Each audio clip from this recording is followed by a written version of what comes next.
जी के शिष्य उद्धव जी आते हैं।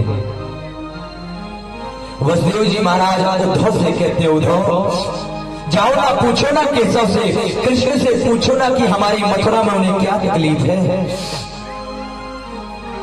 जैसे ही उद्धव जी आते हैं, उद्धव को देख करके आज मेरा गोविंद जोर जोर से रोने लगा।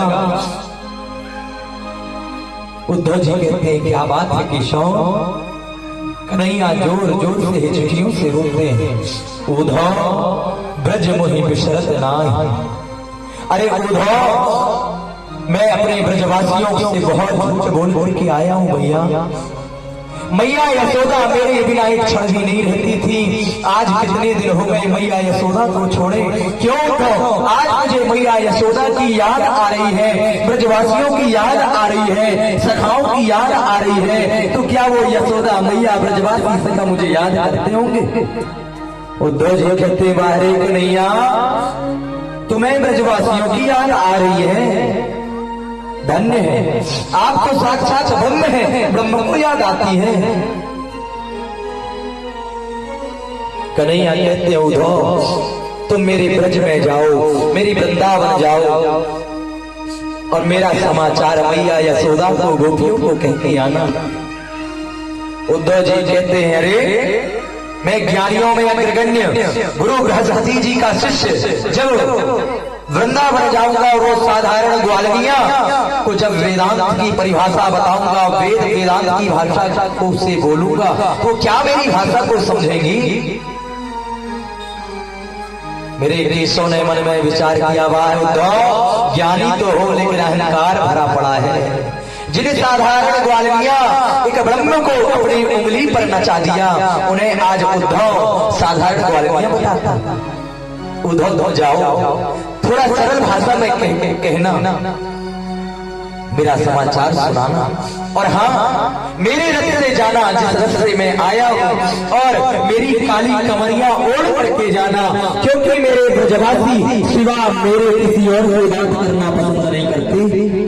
यदि तुम ऐसे ही जाओगे तो तुमसे कोई बात करेगा नहीं। और मालूम है वृंदावन में क्या परिस्थिति बन गई है बंधुओं। जिस दिन से प्राण वल्लभ श्री कृष्ण ब्रज को छोड़ करके मथुरा गए हैं ना, उस दिन से सारी ब्रज की गोपियां, ग्वाल सखा सब मथुरा वाले मार्ग पर बैठते हैं। सुबह से बैठते हैं, टुकुर टुकुर मथुरा की ओर नजर करके देखते हैं, और शाम जब हो जाती है, जब कन्हैया के दर्शन नहीं होते, सारे सखा ब्रजवासी मैया यशोदा के पास जाकर रोते, मैया तेरो लाला बड़ा निष्ठुर है, आज भी ना आयो, आज भी ना आयो। डेली की भांति आज भी मथुरा की गली में बैठे थे।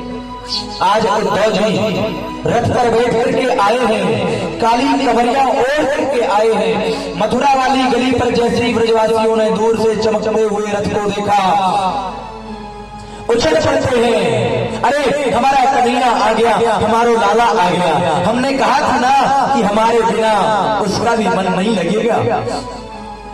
सारे भागते हैं कन्हैया से मिलने के लिए, लेकिन वो नन्हा सा जो सखा है मधुमंगल, वो नहीं जाता। क्यों मधुमंगल, तुझे कन्हैया से नहीं मिलना? नहीं मिलूंगा, इतने दिनों बाद आया है, हमारी एक भी खबर नहीं लिया। मैं गुस्सा हूं और जाकर के पेड़ के किनारे छुप जाता है। जब तक कन्हैया मेरे चरणों में गिर करके माफी नहीं मांगेगा ना, तब तक मैं उससे बात नहीं करूंगा। रथ धीरे धीरे पास में आया। जैसे ही रथ पास में आया, सारे सखा दौड़ने लग जाते हैं। जो छुपा था ना मधुमंगल, वो भी दौड़ने लग जाता है। अरे तू तो उदास था, गुस्सा था। बोले भैया गुस्सा तो बाद में हो जाऊंगा, सबसे पहले अपने लाला से तो मिल लूं, गले तो लग जाऊं। जैसे ही पास में रथ आया, जैसे ही रथ रुका बंधुओं, उसमें किसी और को बैठा देखा। सारे ब्रजवासी सखा के नेत्रों से आंसू आने लगे। कौन हो? बोले मैं कृष्ण का मित्र हूं, मथुरा से आया हूं। सारे ब्रजवासी सखा कहते हैं, वाहे कन्हैया, एक तो वर्षों बाद हमारी तुझे याद भी आई, और याद आई तो खुद नहीं आया, अपने मित्र को भेजा। उदास हो गए। उद्धव जी कहते हैं क्या आप बता सकते हो कि मैया यशोदा का महल कहाँ है? सारे ब्रजवासी कहते हैं उद्धव जी मैया यशोदा का महल बताना अब इतना जरूरी नहीं है, बहुत सरल हो गया है। बोले वो कैसे?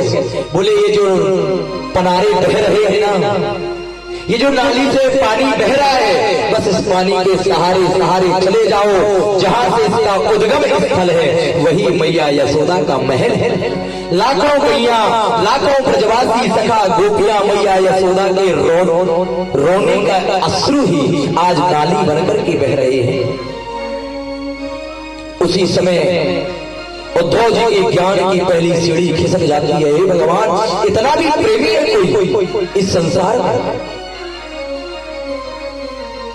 सीधे उद्धव जी मैया यशोदा के महल में जाते हैं। कृष्ण वियोग में जिनको दिखाई कम देने लगा, रोते रोते आंखों की रोशनी चली गई, कानों की ध्वनि आवाज चली जाती है, सुनाई नहीं कम देता है। उद्धव जी ने कहा मैया प्रणाम करता हूं, मैं कृष्ण का मित्र हूं। ग्वाल वालों ने कहा मैया को कम सुनाई देता है? मैया मैं उद्धव हूं, कृष्ण का मित्र, प्रणाम करता हूं। अरे लाला धीरे बोल, धीरे, कैसा चिल्ला रहा है? मेरा लाला कहीं उठ ना जाए। बड़ी मुश्किल से आज मैंने अपने लाला को सुलाई हूं।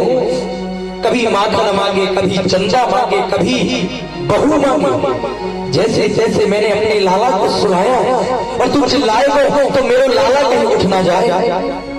उद्धव जी कहते कन्हैया को तो मैं मथुरा छोड़ के आया हूं, ये किसने सुनाई? बोले वो यहाँ नहीं है। अरे क्या बात करता है उद्धव, मेरा लाला मुझे छोड़ करके कहीं नहीं गया, मैं अभी अभी अपने लाला को सुनाई हूं। आज तुझे दिखाती हूं। जैसे युद्धों को मैया यशोदा ले जाके